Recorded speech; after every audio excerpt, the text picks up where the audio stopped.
Let's talk about source music, not scored stuff, but songs.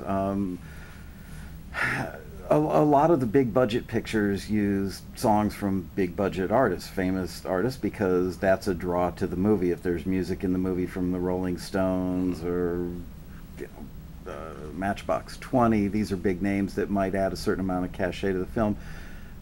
Do unknown artists or songs from unknown writers, either artists or writers, do either of those ever make it into big budget pictures? Absolutely. How does that typically happen? Other than sending stuff, please, people who are watching this, don't try and send stuff to Harry because he told me during lunch they just don't have the capacity to listen to unsolicited material. Yes. You want to take a view of my desk? Yes. These are all unlistened to.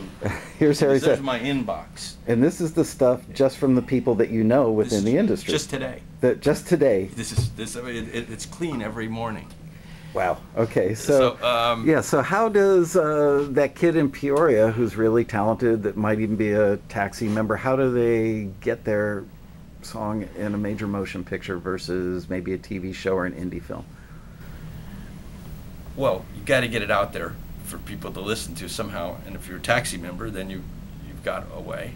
Cool. I didn't pay him to say that, by the way. but you've got to find ways to get it out there. I mean, I mean, a lot of those songs, I mean, from my point of view, a lot of them happen by accident because somebody's got a record, somebody's trying it. People, editors or who knows, hey, could you try this? You put it up to the picture about, no, it doesn't work, this doesn't work. It could be hundreds of songs they try, and if your record's laying around somewhere, or your recording is laying around, it has a chance. If it's not anywhere, then it doesn't really have a chance.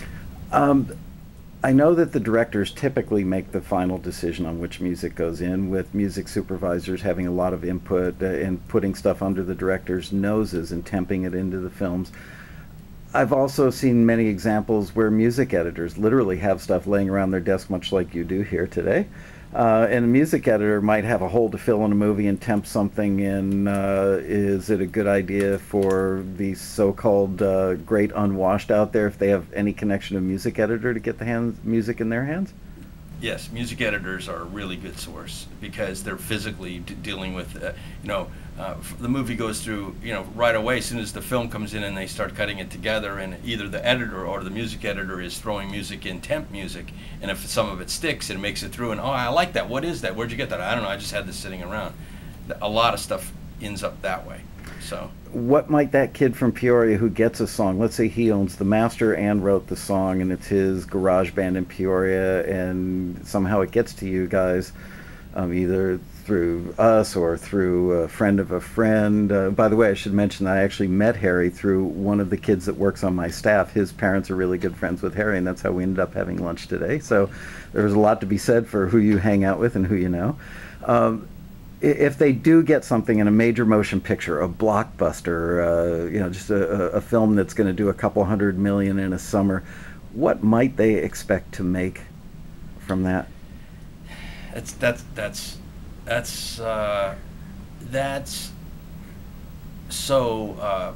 could be anything. It could be all over the place. You get a license fee. Yeah. That's it, and then if you're the publisher, you're going to get performance royalties when the movie goes to TV. Is it a fair statement to say that somewhere in the $2,000 to $20,000 range, depending? The $2? No, $2,000 to $20,000 range, all in. I mean, including the performance money. Depending on the budget of the film. Now, if it's a really low budget, I've seen really low budget films where there's no budget. I mean, it's almost for free. Some people will do it for, just let their stuff be in because they get performance or the exposure. We don't do that, but I've seen it done. Harry's really kind of a fascinating guy in that he is really one of you guys. He's a musician, he's a writer. Do you have any encouraging words for people who are basically you at 18 or 20 or 25 years old? What is it that... Don't eat so much. What can they do to move their careers forward? I think it's just to keep growing and to keep experimenting. Having people listen to your music. Don't be afraid. Try not to be afraid. and keep being creative, and meet new people, and do your music. I mean, it's the time, you can go in so many paths as a musician. I mean, you can end up on the road, you can end up playing clubs, so many different ways to make a living. But if you're writing, you want to write, and you want to, the film music and TV music is good because people pay you to write for a fee, and you're writing or if your music just gets licensed for one of these things, it's kind of a little bit more accidental. I don't think you can plan that out. If you have people working for you that are out getting your stuff distributed around, or you're doing it yourself, that's an accident. That could happen. Something like some song you can't ever tell. I wrote songs since I was a kid, and all of a sudden somebody calls me about something I can't even remember, and they want to use it in this, and I'm like, and I'm wondering, how did they find out about that song? How did they even know about that? So I think that's how licensing works. But as far as actually doing it, writing for hire, when somebody hires you to, that's systematically something you can work on, but first you have to develop the skill of how to do it to picture. You have to understand how your background, you're supporting the thing, and then you got to get people to listen to you. And if you need to write for free or whatever to give somebody that they like you, and then they want to use you in something and you make some money, that's it. I mean, people start music because they love music. They don't start it because they want to make money. And then from loving something, you're usually good at it, and that means you're usually going to make money from it if you can stay in love. Yeah. Once you fall out of love and you're just doing it for the money, then you stop being as valuable.